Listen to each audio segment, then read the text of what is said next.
얼마 전 95억 원의 강남 빌딩을 매입한 보람튜브. 보람튜브가 매입한 건물은 대한민국에서 손꼽히는 부자 동네로 알려진 청담동의 한 빌딩입니다. 국내의 유명한 자산가들은 물론 연예인 등 내노라 하는 부자들이 모여 사는 동네인 청담동의 부동산 가격은 수십억대를 호가하는 금싸라기 땅입니다. 청담동은 소위 잘나가는 동네라면 모두가 가지고 있는 지하철이 있습니다. 7호선 청담역이 그 주인공입니다. 그런데 청담역의 출입구는 무려 14개에 달합니다. 환승역도 아닌데 말이죠. 청담역을 실제 이용해보면 역세권이 맞나 하는 생각이 듭니다. 출입구에 따라서 지하철 이용 시간이 천차만별인데 무려 10여 분을 걸어야 지하철을 탈 수 있는 출입구도 있습니다. 기형적인 청담역, 이거 왜 이럴까요? 청담역은 지난 2000년 8월 7호선 노선이 전면 개통되면서 역사가 시작됩니다. 총 14개의 출입구를 가지고 있는 청담역은 서울 내 지하철 단일 노선 가운데 가장 많은 출입구를 가지고 있습니다. 서울 지하철 노선을 살펴보면 사당, 이수등이 청담역과 마찬가지로 14개의 출입구를 가지고 있습니다. 이들의 경우 2호선, 4호선, 7호선 등과 연결되는 환승 노선으로 일평균 이용객이 10만여 명에 달합니다. 이용객이 19만여 명에 달하는 강남역이나 고속터미널역의 경우에도 출입구가 각각 12개, 10개로 청담역보다 부족합니다. 그렇다면 청담역이 이들 구간보다 지하철 이용객이 많기 때문일까요? 서울시에 따르면 청담역의 일평균 승하차객은 4만여 명입니다.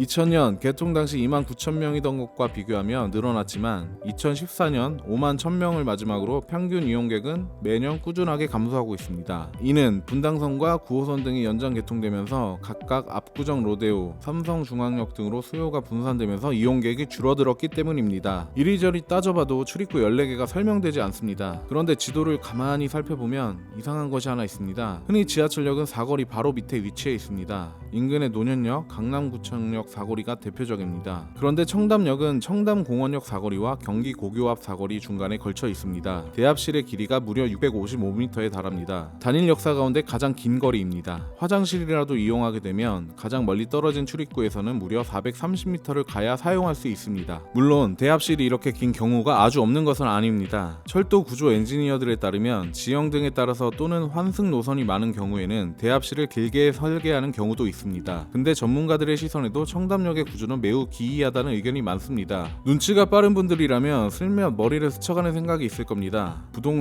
부동산에 무한 신뢰를 보내는 우리나라 특성상 더욱이 청담동이라는 강남 핵심 주거지인 만큼 역세권 타이틀이 붙게 된다면 집값이 천정부지 치솟을 것이라는 추론이 어렵지 않습니다. 역 개통 당시 힘있는 지역구 의원의 입김이 작용한 것이 아닐까 하는 게 전문가들의 의견입니다. 아니나 다를까 실제 청담역의 출입구를 보게 되면 대부분 대단지 아파트 및 빌라 등이 위치한 곳에 어김없이 출입구들이 개통되어 있습니다. 최초 청담역 대합실의 위치는 지금과 달리 다른 역사들과 마찬가지로 청담공원역 사거리 바로 밑에 위치하도록 설계되어 있었습니다. 출입구도 지금보다 절반이 줄어든 8개로 계획됐습니다. 그러나 경기 고교 인근 주민들이 바로 앞 사거리에도 역사 개통을 원한다는 민원을 넣게 됩니다. 청담공원역 사거리와 경기 고교 사거리까지의 거리는 500여 미터. 지하철역을 신설하게 되면 지하철 표정 속도가 줄어들어 효율성이 떨어질 것이 뻔했습니다. 이에 서울시는 대합실의 위치를 도로 밑으로 빼 청담공원역 사거리와 경기고교 사거리 한가운데 위치하게 해 사실상 하나의 역으로 엮는 방안을 내놓습니다. 그렇게 해서 당초 8개였던 청담역이 주민들의 요구대로 지금의 모습을 갖추게 됩니다. 여기서 생각해볼 것이 있습니다. 출입구 개통에 드는 비용입니다. 철도 엔지니어들에 따르면 지형이나 역사의 특수성으로 금액의 변동은 있지만 대략적으로 입구 하나를 개통할 때 미터당 투입 비용이 5천만 원에서 1억 원 정도로 추정하고 있습니다. 추가된 청담역 입구 6개가 대합실로 이어지는 총 길이는 200m, 1억 원으로 계산하면 200억, 5천만 원씩 잡아도 100억 원에 달하는 금액이 투입됐을 것으로 보입니다. 청담동 주민 여러분의 요구에 서울시 세금 200억이 청담역 하나에 투입된 것입니다. 사실 이러한 이유로 청담 역사 개통 당시 많은 논란이 되기도 했습니다. 청담역을 비롯해 노년역, 강남구청역 등 역사 안에 사용된 대리석 등이 다른 역들과 다른 고급 마감재를 썼던 것은 일부에 불과할 정도로 말입니다. 역세권 가져보겠다던 주민들의 요구는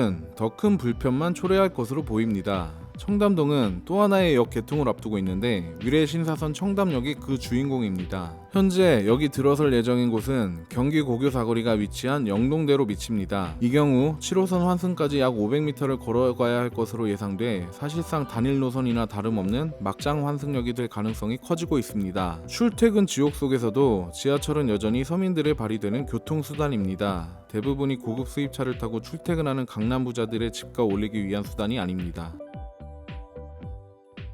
재미있었다면 구독과 좋아요, 재미없었다면 싫어요를 눌러주세요.